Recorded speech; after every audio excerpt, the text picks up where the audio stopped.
Good morning, everyone. Welcome to another Rookie Card Collector 123 video.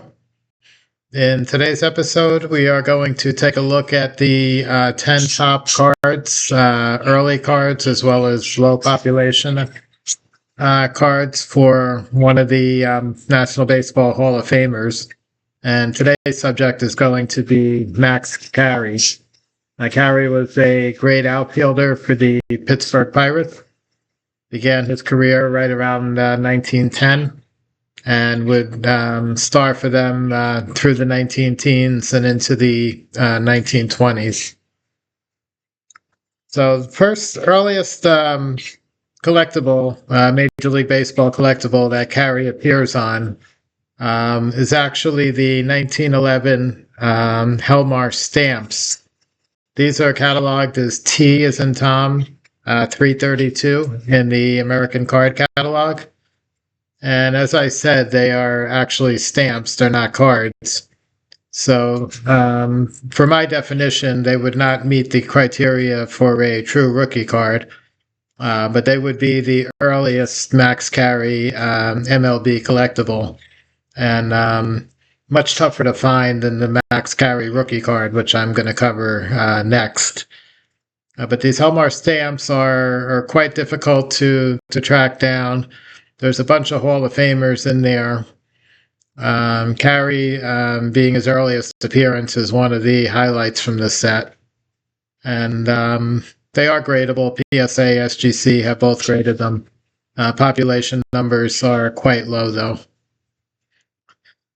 So second up for Carey is going to be what I consider his true rookie card, which is the T207. So that's from the tobacco era. The T207s are given that designation in the American card catalog. And they were put out by a few different cigarette brands. The most common ones tend to be Little Recruit cigarettes. But there's a couple of other companies that have also put out the T207s. These are also referred to as brown backgrounds because the player images or the player portraits pictured on the cards are done so with a dark brown background behind them, with the borders surrounding that.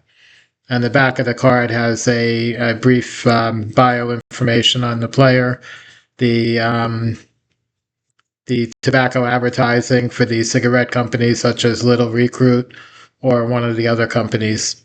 And they're pretty much the same size as a T206 tobacco card. The third Max Carey card I'm going to mention is the 1913. It's put out by a coffee company called Voskamps, Voskamps. And they put out a series in 1913. They're all Pittsburgh Pirates. I did not do any research on this, but I believe they were probably located in the Pittsburgh area, local distributor, manufacturer. And Voskamps put out these cards. They're bigger than tobacco size cards, not as big as a modern day card though, so they're kind of somewhere in that range. And they included Honus Wagner in the set. There's a Fred Clark in there. Obviously, the Wagner's the biggest one. And a very early Max Carey from 1913 is the other Hall of Famer that you'll find in the Voskamp set. These are very rare. Populations on these are probably somewhere in the 5 range, maybe a little more, a little less, with the bigger names tending to be the higher population numbers and the more obscure players even tougher to find. Next up we're going to talk about for Carey will be 1914. We've got a couple of items for that year. One is going to be his Cracker Jack card.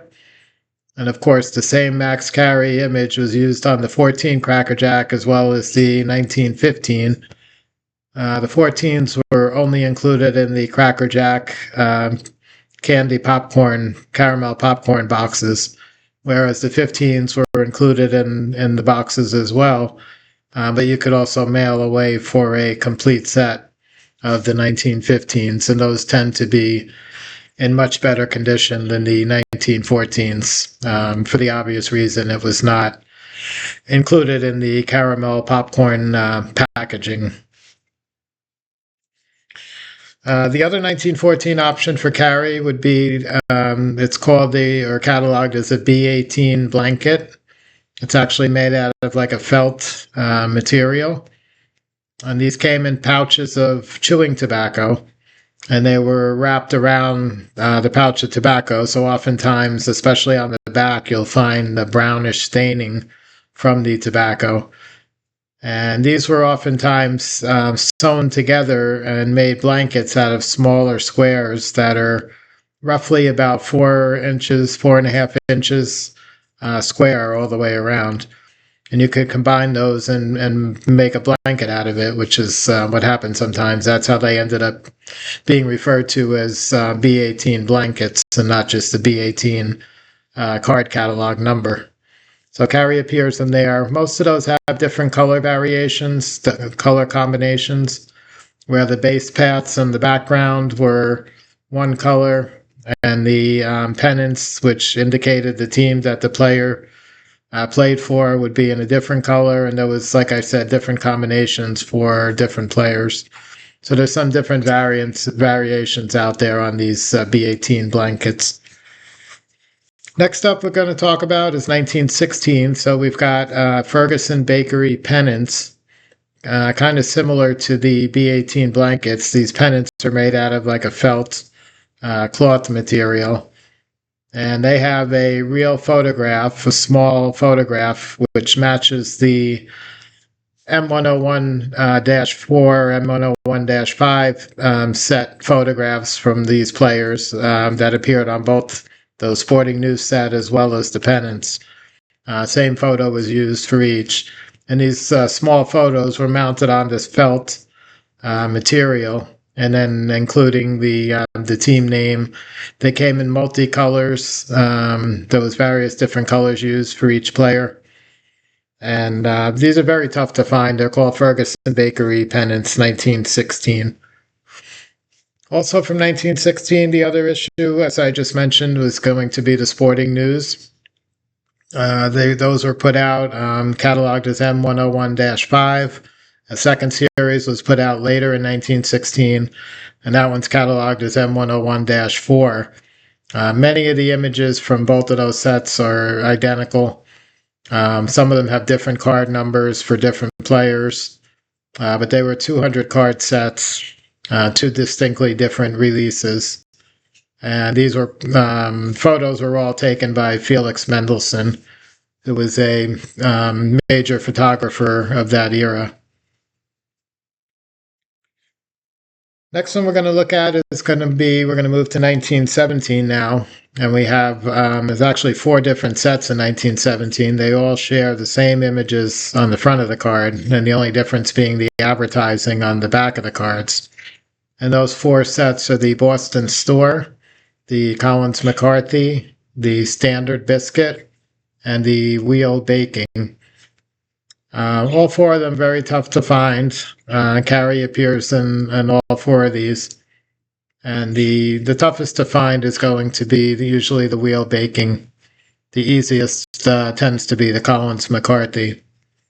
So for those 4 1917 Max Carey issues. One more which actually spans the time frame between 1917 and 1920. I mentioned before Felix Mendelssohn being the photographer that took the photos for the Sporting News set. He also did a larger size, bigger than postcards, a little bigger than postcard size set. A few years later, 1917 through 20. And these are, they're known as Mendelssohn's and also cataloged as M101-6.